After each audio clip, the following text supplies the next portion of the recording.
राजस्थान में राजनीति इस वक्त गर्मा रही है। जैसे जैसे सूरज के तेवर तेज होते जा रहे हैं, वैसे ही राजनीतिक तेवर भी तेज होते जा रहे हैं। और आज सचिन पायलट ने राजनीतिक तेवरों को काफी तेजी से गर्मा दिया है। सचिन पायलट ने अपनी ही सरकार और मुख्यमंत्री अशोक गहलोत पर अप्रत्याशित रूप से निशाना साधते हुए 11 अप्रैल को जयपुर में एक दिन का अनशन करने की घोषणा कर दी है।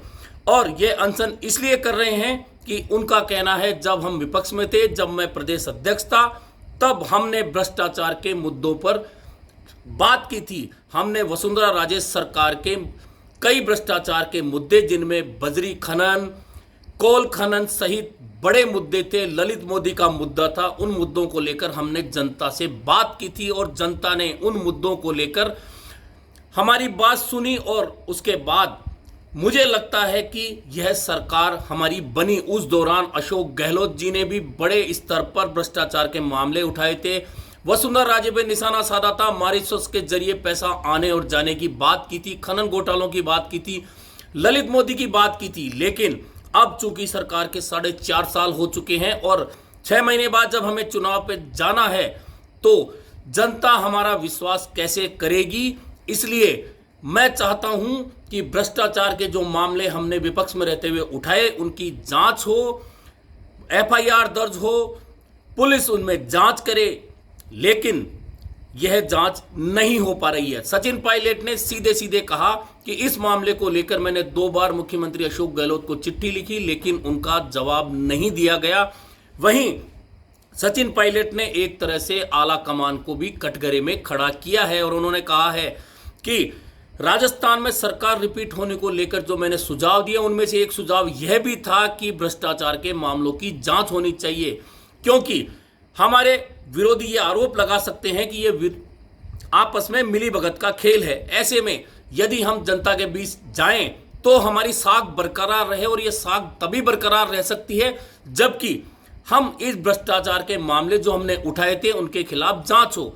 ऐसे में अब मुझे जो चिट्ठियां मैंने मुख्यमंत्री अशोक गहलोत को लिखी, जो मामले मैंने भ्रष्टाचार के उठाए, वो एक चिट्ठी मैंने अशोक गहलोत के अलावा कांग्रेस आलाकमान को दी। सीधे सीधे सचिन पायलट ने यह बात कह के कहा है कि आलाकमान उनकी बात नहीं सुन रहा है। यानी कि सचिन पायलट इतना बड़ा कदम उठा रहे हैं। राजनीतिक रूप से लोग ये सोच रहे हैं कि आखिरकार इतना बड़ा कदम उठाने के लिए सचिन पायलट को मजबूर क्यों होना पड़ा है।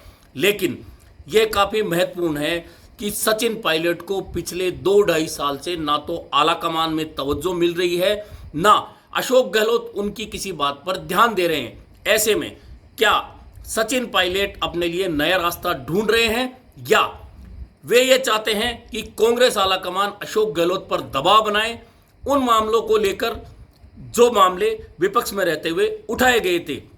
राष्ट्रपति के पास गई थी कांग्रेस, इन मुद्दों को लेकर दिल्ली में प्रेस कॉन्फ्रेंस हुई थी विपक्ष में रहते हुए। लेकिन जैसे ही सरकार आई है, 4.5 साल हो चुके, इन मुद्दों पर नहीं बोला जा रहा।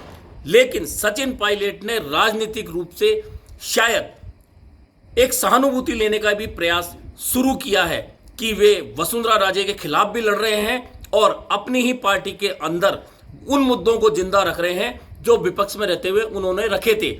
लेकिन क्या यह राजनीतिक सूझबूझ है? क्या इसका राजनीतिक लाभ उन्हें भविष्य में मिल सकता है या नहीं मिल सकता, यह देखने वाली बात होगी। लेकिन फिलहाल सचिन पायलट ने भ्रष्टाचार के मुद्दों पर अपनी ही सरकार को लपेटते हुए कहा है कि ना तो हमारी जांच एजेंसियों का उपयोग हो रहा है, ना सदुपयोग हो रहा है, ना उन मुद्दों पर कोई चर्चा हो रही है। लेकिन ऐसा होने के बाद अब राजनीतिक गरमाएगी। निश्चित तौर पर अशोक गहलोत सिर्फ चुप होकर यह बात देखते रहेंगे, यह संभव नहीं है। वे आलाकमान से जरूर संपर्क करेंगे।